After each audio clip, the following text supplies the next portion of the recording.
7 हा 6 आणि 7 घेतोच आहे ना. 6 आणि 7 घेतो. हा काही काळजी करण्याची गरज नाही. मला कोणीतरी टाकलं पण होतं माझ्यामध्ये अनुजाने किंवा प्रियांकाने कोणीतरी मला विचारलेलं होतं की ते दोघं जे पॉइंट आहेत म्हणजे ते दोघं एक्झाम्पल जे आहेत ते एक्झाम्पल कसे सोडवायचे. तर ठीक आहे, आता तुम्ही परत एकदा बघा काय करायचंय. Find the separate equation. Find the separate equations of lines. See here, first equation म्हणजे त्यामधलं 6 नंबरचा x square plus 2 cosec alpha xy 2 cosec alpha xy इथे ब्रॅकेट केलेलं आहे आणि लास्टला plus y square is equals to 0. शक्यतो आपला माईक जो आहे तो ऑफ ठेवा. पेलमाले अजय पेलमाले आपला माईक ऑफ करा. हा बघा x square plus 2 cosec alpha xy plus y square is equals to 0. You have to solve this example. आता हे एक्झाम्पल आपल्याला कसं सॉल्व्ह करायचंय, कसे सेपरेट इक्वेशन्स फाइंड आउट करायचे, त्यासाठी तुम्हाला काय करणं गरजेचं आहे लक्षात घ्या. का हे बघा कोणती फॉर्म्युला आहे बाय युजिंग फॉर्म्युला ती मेथड वापरायची. फॅक्टरायझेशन चालू आहे.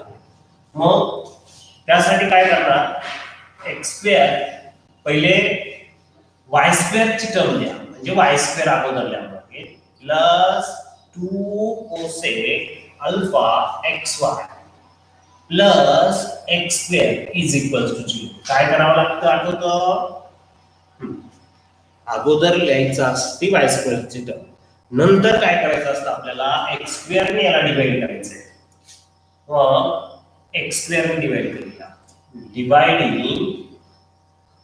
बाय x स्क्वेअर म्हणजे काय होईल, y square upon x square plus 2 cosec alpha y upon x बरोबर ना. आणि प्लस इथे काय येणार 1 इज इक्वल्स टू 0. सिंपल समान बरोबर.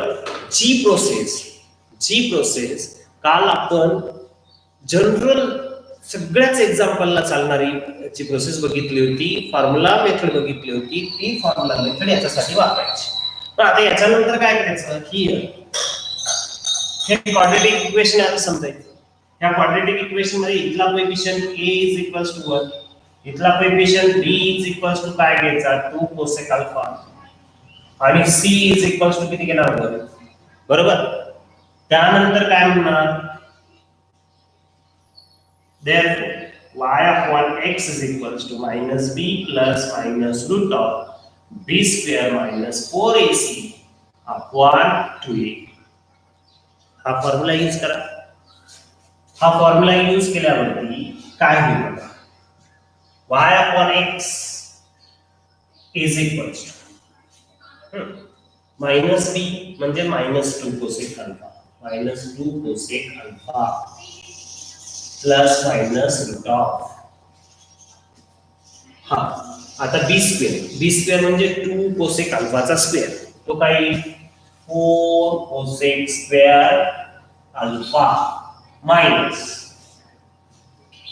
4ac, a किती आहे 1, c किती आहे 1 म्हणजे 4 राहिला अपॉन 2a, a किती आहे आपल्याकडे 1 म्हणजे इथे 2 into y upon x is equal to आता काय येणार minus 2 cosec अल्फा प्लस इथे 4 कॉमन येतो बघा, मग रूट ऑफ 4 जर कॉमन काढला तर मध्ये राहिला cosec स्क्वेअर अल्फा मायनस 1 बरोबर की नाही, अपॉन 2 क्लियर. मग y upon x is equals to minus 2 cosec alpha plus minus 4 चं रूट किती येतं 2 root of cosec square alpha minus 1 formula आहे का चेक करा, विचार करा. 1 plus cot square is equals to cosec square. 1 plus cot square theta is equals to cosec square theta आहे की नाही. मग हा 1 जर तिकडे मायनस झाला तर काय झालं, cosec square theta minus 1 is equals to cot square theta येईल का नाही. म्हणजे आपल्याला काय करावं लागेल, इथे काय टाकावं लागेल सांगा, तर कोसेक कॉट स्क्वेअर थीटा म्हणजे कॉट स्क्वेअर अल्फा, थीटाच्या जागेवर अल्फा आलाय, अल्फा टाकायचा अपॉन 2 बरोबर. आता कॉट स्क्वेअरचं रूट जे आहे ते कॉट अल्फा येईल. म्हणजे इथे काय येणार तुमचं, एक minute,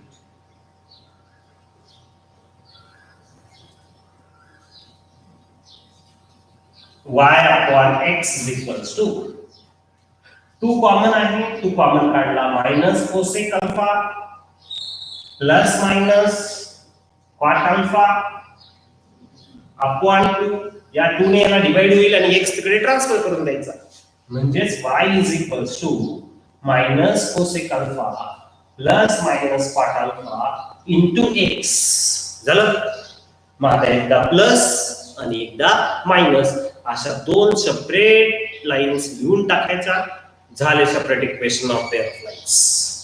do you understand now. आता तुम्हाला समजलं का, स्टेप्स कशा वापरल्या समजल्या का. लक्षात घ्या, जो फॉर्म्युला वापरून आपण ज्या पद्धतीने सेपरेट इक्वेशन फाइंड आउट केले होते तीच मेथड यांच्यासाठी वापरायची. ठीक आहे. कोसेक अल्फाच्या जागेवरती कधी कधी बघा, कोसेक अल्फाच्या जागेवर कधी कधी सेक अल्फा आपण विचारला जाऊ शकतो. त्यासाठी तुम्ही काय करा, घरी प्रॅक्टिस करा. इथे सेक अल्फा घेऊ, घरी प्रॅक्टिस करा. काही बदल होणार नाही. इथे सेक अल्फा तिथे टॅन अल्फा येणार. म्हणून तुम्ही काय करा, तर तुम्ही स्वतः प्रॅक्टिस करा. इथे सेक अल्फा घेऊ. ओके.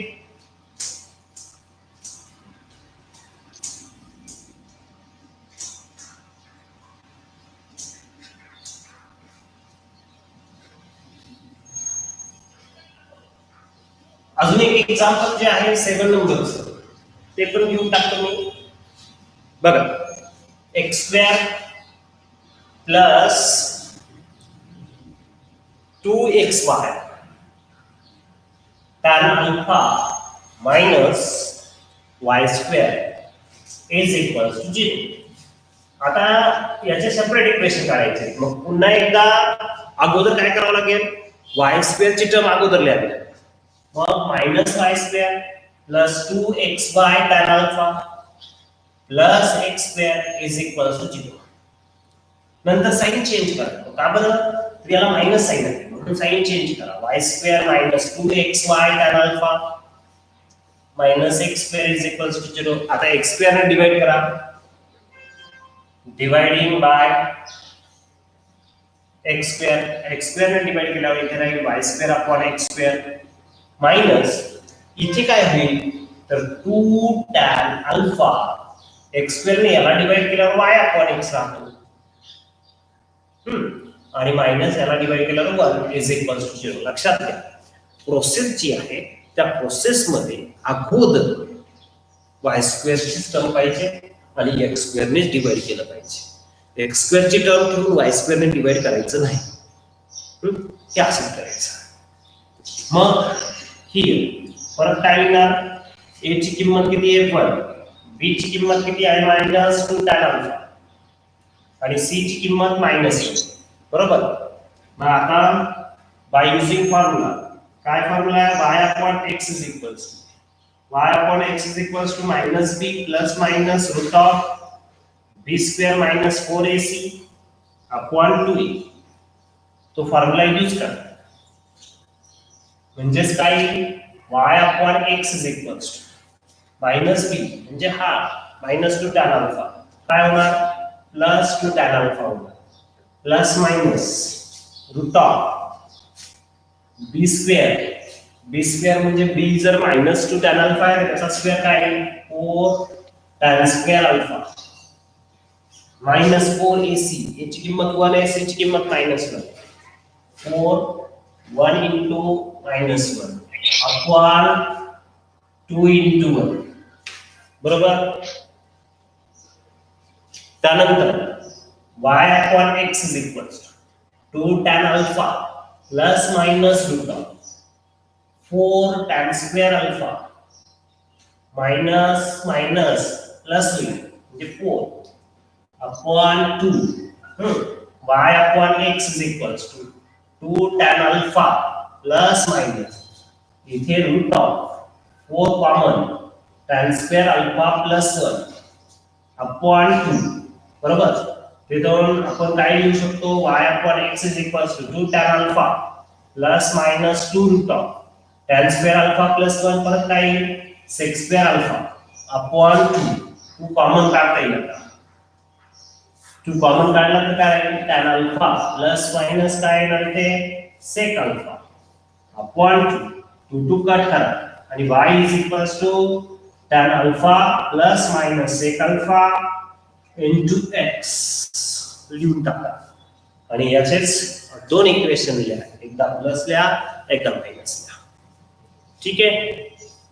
तर या पद्धतीने आपण एक्झाम्पल नंबर 6 आणि 7 सॉल्व करू शकतो. ठीक आहे. तर याच्यात काही डिफिकल्टी राहिली असेल, कुठे फॉर्म्युला समजला नसेल तर तुम्ही माझ्याशी बोलू शकता, लगेच सांगू शकता. हा ऋषाली बोराडे, ऋषाली बोराडे.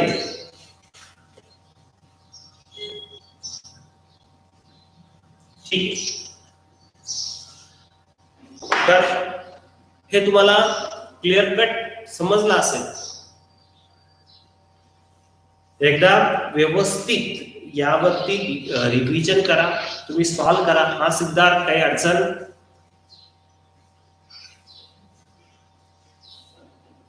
तुम्हाला अडचण नसेल असं कन्सिडर करून पुढे जातो. हा आता तुम्ही बोलत नाहीये, काय कारण माहितीये तर तुम्हाला असं वाटतं का आपण बोलल्यानंतर आपलं चुकतं की काय. काही काळजी करण्याची गरज नाही. तुम्हाला जर अडचण असेल तर विचारायचं. ठीक आहे. हा जो पार्ट आहे याच्यामध्ये परत एकदा तुम्ही इथे टॅनच्या ऐवजी क्वाट घेऊन सॉल्व करू शकता. तर तुम्ही प्रॅक्टिस करा क्वाट घेऊन. आन्सर याच पद्धतीचे येईल. आता आपल्याला बघायचं आहे question number 3. Find the combined equation of pair of lines passing through the origin and perpendicular to the lines represented by the following equation. आता तुमचं माझं कम्युनिकेशन होणं खूप गरजेचं होतं ह्या क्वेश्चन साठी. कारण हा जो क्वेश्चन आहे याची थिंकिंग तुम्ही काय करणार हे महत्वाचं आहे. बघा, find the combined equation of a pair of lines passing through the origin and perpendicular to the lines given by. मग perpendicular lines हे बघा, दोन लाईनचं इक्वेशन कंबाईन दिलेलं आहे.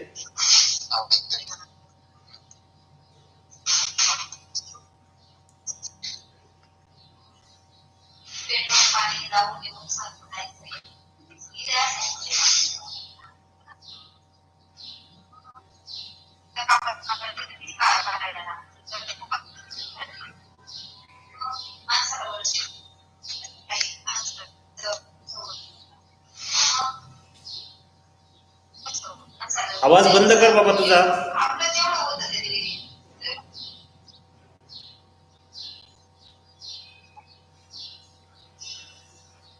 ओके,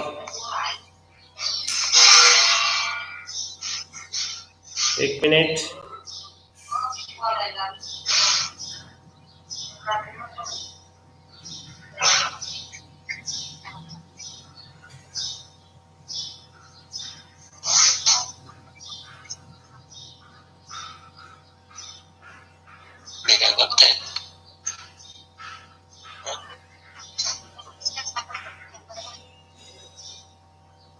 हा 80 कोण आहे? 80 जरा बंद कर तुझा आवाज.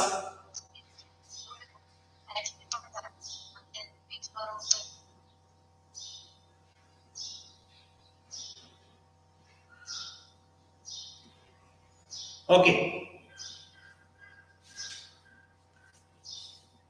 बघा असं डिस्टर्ब करू नका, तुमचे माईक म्यूट ठेवत चला. तुम्हाला अडचणी असतील तरच तुम्ही विचारा, कारण हेच लेक्चर युट्यूबला पण आहे.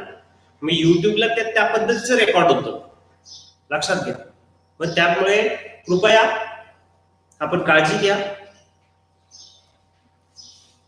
क्वेश्चन आहे, find the combined equation of pair of lines passing through origin and perpendicular to the lines represented by the following equations.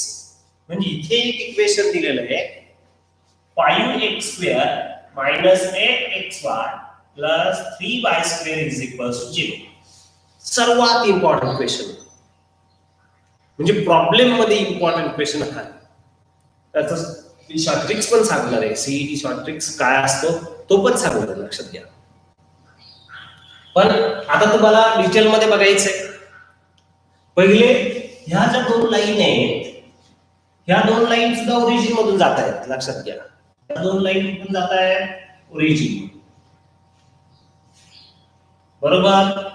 मग ही लाईन L1 आहे, ही लाईन L2 आहे. इथे या हे इक्वेशन काय रिप्रेझेंट करतंय, पेअर ऑफ लाईन्स, बरोबर. म्हणजे दोन लाईन्स, त्या दोन लाईन्स ह्या आहेत समजा, आणि आपल्याला काय करायचंय, यांना परपेंडिक्युलर असलेल्या लाईन्स कुठून जातात, कशा असतात, यांना परपेंडिक्युलर असलेल्या लाईन्स अशा असतात बघा. ही लाईन समजा L1 ला परपेंडिक्युलर, L1 डॅश, आणि ही लाईन L2 ला परपेंडिक्युलर घेतो. इकडे एक लाईन L2 ला परपेंडिक्युलर, L2 डॅश, अशा दोन लाईन्स घेतल्या. आता ह्या लाईनचे कंबाइंड इक्वेशन करायचे. मग काही मुलांच्या मनामध्ये विचार आला असेल, सर आपण काय करूया, ह्या दोन पेअर ऑफ लाईन्स दिलेल्या ना, त्याच्यात दोन सेपरेट इक्वेशन काढू. ते सेपरेट इक्वेशन काढू, नंतर त्यांचे स्लोप काढू, नंतर त्यांच्यावरून रिक्वायर्ड लाईनचे स्लोप काढू, नंतर रिक्वायर्ड लाईनचे स्लोप काढल्यानंतर y is equals to m1x, y is equals to m2x, असे दोन आपल्याकडे इक्वेशन मिळतील. ते इक्वेशन परत मल्टिप्लाय करू, म्हणजे ह्या दोन लाईनचं कंबाईन इक्वेशन. हे जे आपण जे थिंकिंग करतो ती बरोबरच आहे, 100% बरोबर. पण याला 2 ते 3 मेथड आहेत, टोटल 3 मेथड्स आहेत सॉल्व्ह करण्याच्या. त्यातली सर्वात सिंपल मेथड जी आहे ती मी आता तुम्हाला सांगणार आहे, सर्वात सिंपल मेथड. आता काय करायचं बघा, ह्या लाईनचा स्लोप m1 आणि ह्या लाईनचा स्लोप m2 कन्सिडर करायचा. m1 m2 कन्सिडर केला किंवा m कन्सिडर करा, दोघा मिळून एका लाईनचा स्लोप काय कन्सिडर करायचा, m. बघा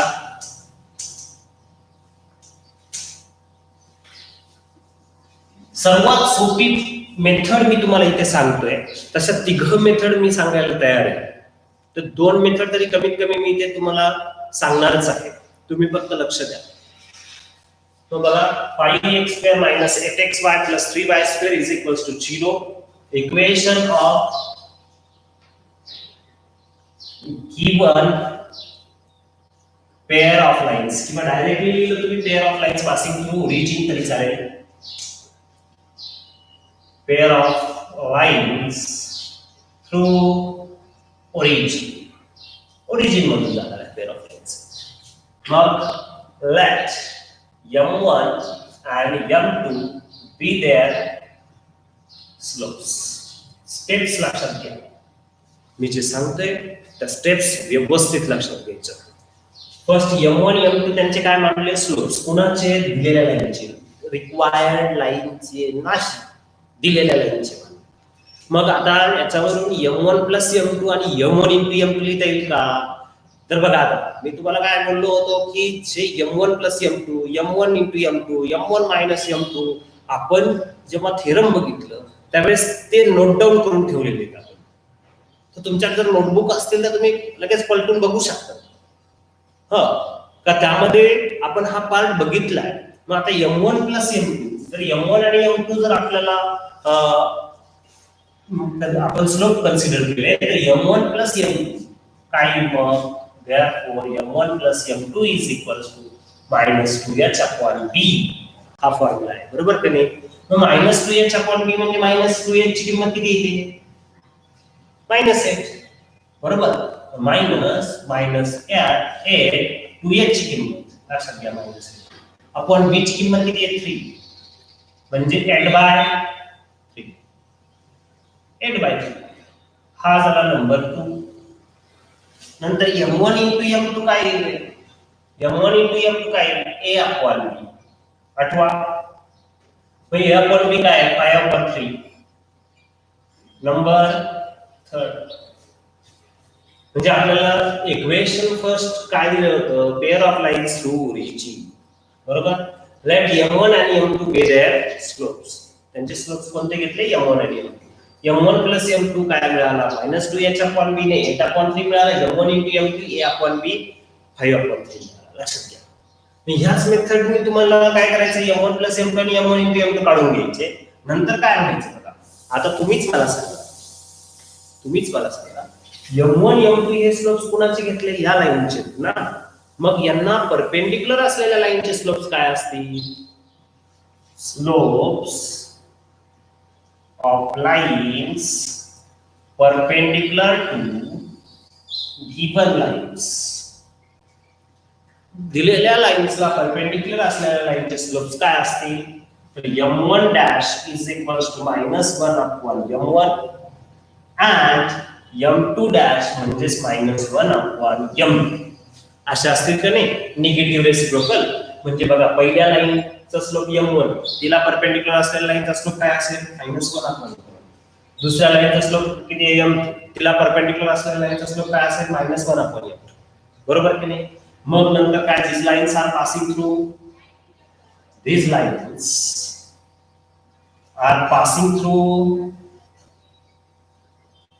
origins. ह्या ज्या दोन लाईन्स आहेत ह्या कुठून जातात? ओरिजिन मधून. बरोबर? मग ओरिजिन मधून जातात म्हणजेच काय लिहिता येईल मला? y is equals to m1 dash x and y is equals to m2 dash x हे त्यांचे इक्वेशन असले पाहिजे. बरोबर का? पण m1 dash म्हणजे कोण? -1 upon m1 आणि m2 dash कोण? -1 upon m2. बरोबर? म्हणजेच y is equals to काय लिहिता येईल मला? -1 upon m1x and y is equals to -1 upon m2x. हे अशाच पद्धतीने लिहून टाकलं. तुम्हाला दिसत नसेल इकडे लिहितो जरा बघा. काय लिहिणार? y is equals to -1 upon m1x and y is equals to -1 upon m2x. बरोबर?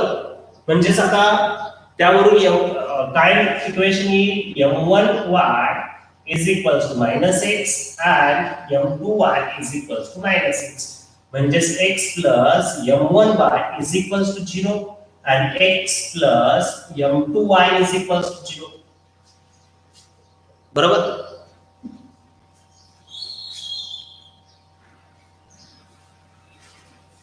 ठीक आहे. x plus m1y आणि x plus m2y is equals to 0 दोघं यांच्यामध्ये हे दोन इक्वेशन मिळाले. ही रिक्वायर्ड लाईनची झाली. कारण रिक्वायर्ड लाईन कशा बघा, these lines are बघा slopes of lines perpendicular to given lines. बरोबर? ते स्लोप्स कन्सिडर केले होते. आता त्यावरून त्या लाईन्स कुठून जात आहेत? ओरिजिन मधून जात आहेत. म्हणून y is equals to m1 dash x आणि y is equals to m2 dash x असे दोन इक्वेशन आपण तयार केले. त्याच्यामध्ये किमती टाकल्यावरती हे मिळालं. लक्षात घ्या. आता याचं general combine equation find out करू टाका. therefore their combined equation. मग यांचं कंबाईन इक्वेशन म्हणजे या दोघांची मल्टिप्लिकेशन ना. काय? x plus m1y into x plus m2y is equals to 0. बरोबर? आता यांची मल्टिप्लिकेशन काय येणार? x2 plus m2xy plus m1xy plus m1 m2 y square is equals to 0. या मेथड जे हे इक्वेशन मिळेल. आता ह्या इक्वेशन मध्ये बघा आतापर्यंतचा जर पार्ट तुम्ही बघितला तर एकदम जनरल आपण बघितलं. म्हणजे सगळ्यांसाठी सगळ्या क्वेश्चन साठी याच मेथड दिसायचे, हेच घ्यायचे. म्हणजे इथून तुम्ही जेव्हा स्टार्टिंग करणार हा पार्ट, हा जो भाग आला पर्यंतचा हा पार्ट प्रत्येक क्वेश्चन मध्ये सारखाच राहील. फक्त इथे m1 plus m2 च्या किमती बदलतील, m1 into m2 च्या किमती बदलतील. ह्या ज्या किमती आता लास्टला टाकून दिल्या. मग आता काय राहिलं सांगा, देअरफॉर एक्स स्क्वेअर प्लस इथे m1 plus m2 xy plus m1 m2 y square is equal to 0 हा पण बघा. आणि मग व्हॅल्यू जर टाकल्या प्लस आता m1 m2 ची m1 प्लस m2 ची किंमत काय 8/3 xy plus m1 into m2 ची किंमत काय 5/3 y square is equal to 0. 3 ने मल्टिप्लाय करून टाका म्हणजे काय राहील 3x square plus 8xy plus 5y square is equal to 0.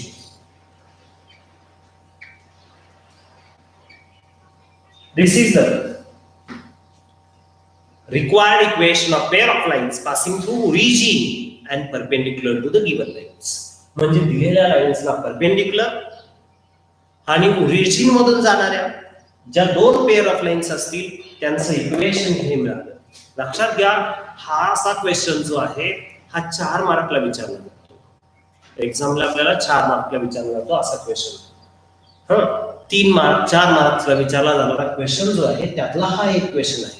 आणि सर्वात इम्पॉर्टंट क्वेश्चन म्हणजे कधी कधी थेरमच्या ऐवजी हा क्वेश्चन विचारला जातो. थेरम न टाकता हा क्वेश्चन टाकतो म्हणून हा इम्पॉर्टंट क्वेश्चन.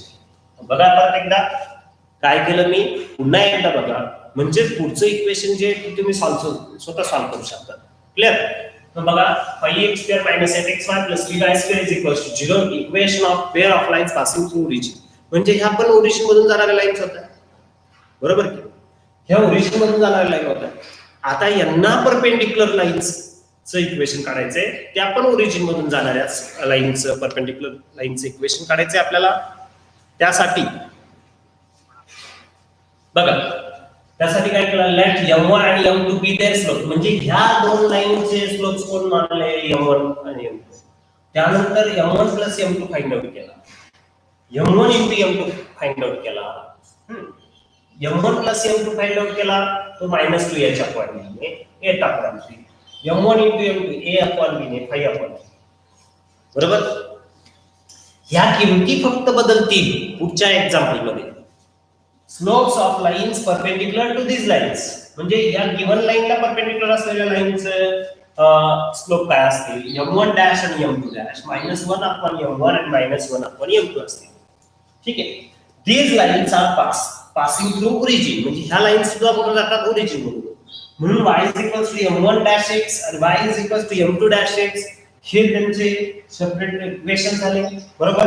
मग आता m1 डॅश म्हणजे -1/m1 टाकला m2 डॅश म्हणजे -1/m2 टाकला त्यावरून इक्वेशन तयार केलं x + m1y आणि x + m2y is equal to.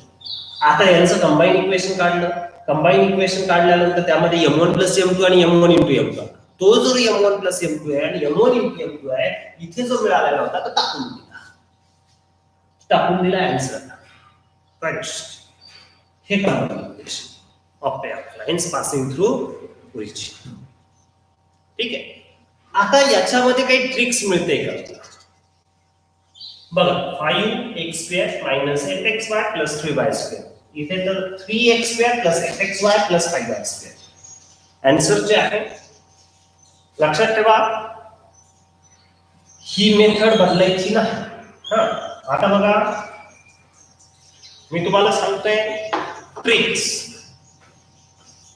5x² - 8xy + 3y² काय करायचं या दोघांची जागा साइन सहित इंटरचेंज करायची. कशी साइन सहित म्हणजे 3x²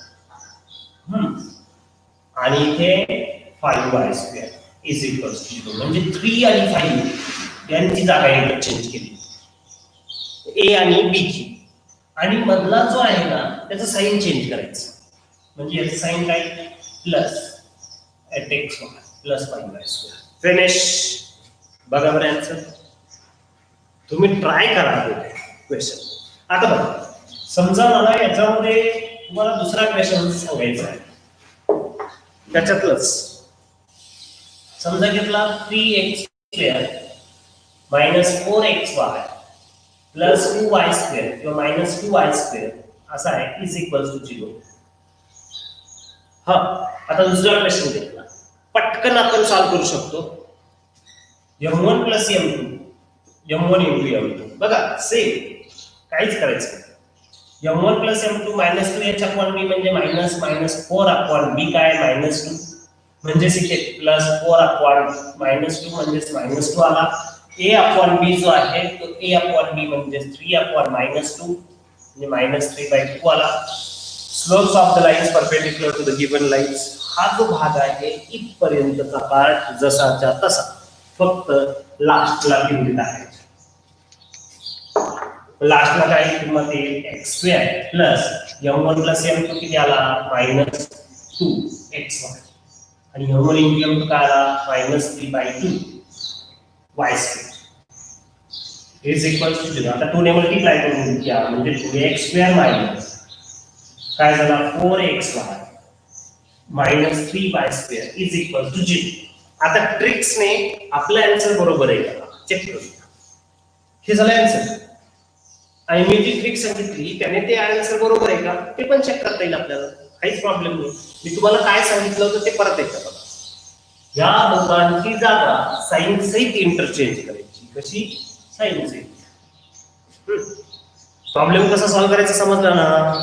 हा आता याच्यामध्ये असा जर प्रॉब्लेम आला तर अशाच पद्धतीने पटकन सॉल्व्ह करून टाकायचा. हे हा जो भाग आहे तो रिपीट जसाचा तसा राहील. बघा ट्रिक्स परत एकदा ऐका. काय करायचं साइन सेम मायनस 2x² हा मधल्याचं साइन चेंज करायचं आहे प्लस 4xy लास्टला plus 3y² is equal to 0. आता इथे पहिल्याच टर्मला मायनस साइन आले म्हणून साइन सगळ्यांची चेंज केली कारण आपण पहिल्या टर्मला मायनस साइन देत नाही म्हणून सगळ्यांची साइन चेंज केली. की आपला आन्सर क्लियर सिंपल सर. म्हणजे ही ट्रिक्स अशा पद्धतीने वापरली जाते. ठीक आहे. तर तुम्हाला क्वेश्चन नंबर 3 आता पूर्णपणे सॉल्व्ह करता येईल व्यवस्थित. याच मेथडने तुम्ही सॉल्व्ह करावा अशी माझी इच्छा आहे. इथे एक क्वेश्चन माझ्याकडून तुम्हाला देतो तो असा x² plus 2hxy plus by² is equal to 0 याच्यासाठी तुम्हाला सॉल्व्ह करायचं आहे. याच आता तिथे minus h upon b a upon b यांच्या व्हॅल्यू नसणार तुमच्या असंच नसतं फक्त किमती टाकायच्या बाकी राहणार. ठीक आहे तुम्ही करा हे सॉल्व्ह करा. त्यानंतर क्वेश्चन नंबर 3 पण तुम्ही सॉल्व्ह करायचं आता तरी म्हणजेच आपली एक्सरसाइज नंबर 4.1 इथे कव्हर होते पूर्णपणे. याच्यानंतर सॉरी पुढचा क्वेश्चन आहे हा सॉरी एक्सरसाइज 4.1 मध्ये क्वेश्चन नंबर 3 पर्यंत कव्हर होते. 4 नंबर नंतर नेक्स्ट क्वेश्चन्स अजून बाकी आहे. आपल्याला ते क्वेश्चन्स बघायचे पण अगोदर 3 नंबरच्या क्वेश्चन पर्यंत तुम्ही सॉल्व्ह करायचं आहे. Good bye have a nice day see you again at Monday. मंडेला आपण लेक्चर घेणार आहोत तर उद्या लेक्चर नाहीये. तुम्हाला याच्यामध्ये काही डिफिकल्टी असतील आतापर्यंतच्या पार्टमध्ये किंवा मागचे काही लेक्चर झाले त्याच्यामध्ये डिफिकल्टी असतील तर तुम्ही माझ्याशी आता बोलू शकता. यस एनीबडी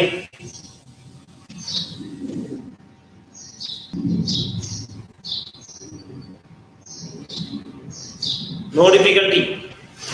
ठीक आहे मला माहिती 12वीच्या विद्यार्थ्यांना डिफिकल्टी नसते. हा बोला बोला.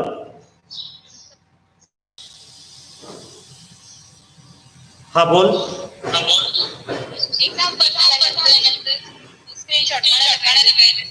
बर बर ठीक आहे चालेल. एक्झाम्पल झाल्यानंतर स्क्रीनशॉट काढण्यासाठी वेळ देत जाऊ ना. ठीक आहे हरकत नाही देत जातो.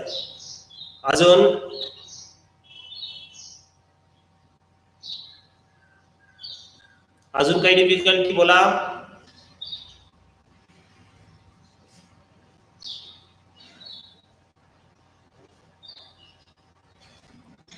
अजून काही डिफिकल्टी.